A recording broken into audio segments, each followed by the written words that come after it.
ക്ഷേത്രങ്ങളിൽ മേൽവസ്ത്രം ധരിച്ച് കയറുന്നതിനെ പിന്തുണച്ച് SNDP യോഗം general secretary Vellappally Natesan. SNDP ക്ഷേത്രങ്ങളിൽ ഷർട്ടിട്ട് കയറാമെന്ന് വെള്ളാപ്പള്ളി നടേശൻ. ഇത് സംബന്ധിച്ച ജി സുകുമാരൻ നായരുടെ മറുപടിയോട് പ്രതികരിക്കുന്നില്ല എന്നും വെള്ളാപ്പള്ളി പറഞ്ഞു. മനീഷ് ഐഷ മാത്യു ചേരുന്നു.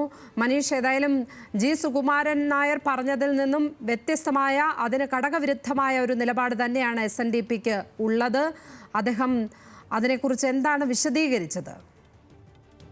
ലക്ഷ്മി പത്മ, കഴിഞ്ഞ ദിവസമാണ് ഈ സച്ചിദാനന്ദ സ്വാമി പറഞ്ഞതുമായി ബന്ധപ്പെട്ട് ജി സുകുമാരൻ നായർ ഇതിനകത്തൊരു പ്രതികരണം നടത്തിയത്. പ്രത്യേകിച്ച് തങ്ങളുടെ ആചാരങ്ങളെ അട്ടിമറിക്കാനുള്ള ശ്രമമാണ് നടക്കുന്നത്. അങ്ങനെ ശിവഗിരി മഠം അങ്ങനെ ഹിന്ദുക്കളുടെ മുഴുവനായിട്ടുള്ള കാര്യങ്ങൾ ഏറ്റെടുക്കേണ്ട ഒരു ആവശ്യമില്ല. അതുമാത്രമല്ല, ഏതെങ്കിലും തരത്തിൽ മറ്റു മതങ്ങളോട് ഇത്തരത്തിൽ ആചാരങ്ങൾ മാറ്റുന്നതിനെ പറ്റി പറയാൻ പറ്റുമോ എന്നടക്കമുള്ള വലിയ വിമർശനമായിരുന്നു ഇന്നലെ നടന്ന മന്നൻ ജയന്തിയോടനുബന്ധിച്ച് ജി സുകുമാരൻ നായർ നടത്തിയത്. അതിന് മറുപടിയാണ് നിലവിലിപ്പോൾ SNDPയുടെ ജനറൽ സെക്രട്ടറി ആയിട്ടുള്ള വെള്ളാപ്പള്ളി നടേശൻ പറഞ്ഞിരിക്കുന്നത്. അതിൽ പ്രധാനമായി അദ്ദേഹം പറയുന്നത് SNDP ക്ഷേത്രങ്ങളിൽ ഷർട്ടിട്ട് പോകാം, അതിന് തടസ്സമില്ല എന്നുള്ളതാണ്. അതായത് തങ്ങൾ തന്നെ അത്തരത്തിലുള്ള ഒരു മാറ്റത്തിലേക്ക് കടന്നിട്ടുണ്ട്. അങ്ങനെ ഷർട്ട് ഇടാതെ കയറുന്നതിന് ഞങ്ങളാരും നിർബന്ധിക്കുന്നില്ല. പക്ഷേ ഞങ്ങളുടെ അമ്പലങ്ങളിലെല്ലാം തന്നെ ഇത്തരത്തിൽ ഷർട്ടിട്ട് കയറുന്നതിന് തടസ്സങ്ങളൊന്നുമില്ല, ഷർട്ടിട്ട് കയറാം എന്നുള്ളതാണ്. മാത്രമല്ല, സച്ചിദാനന്ദ സ്വാമി പറഞ്ഞതിന് സുകുമാരൻ നായർ മറുപടി പറഞ്ഞതുകൊണ്ട് തന്നെ അവർ തമ്മിലുള്ള ഒരു വാക്ക് പോരിലേക്ക് തന്നെ വലിച്ചഴിക്കേണ്ടതില്ല, താൻ അതിന് മറുപടി പറയുന്നില്ല എന്നുള്ളതായിരുന്നു വെള്ളാപ്പള്ളി നടേശന്റെ മറുപടി.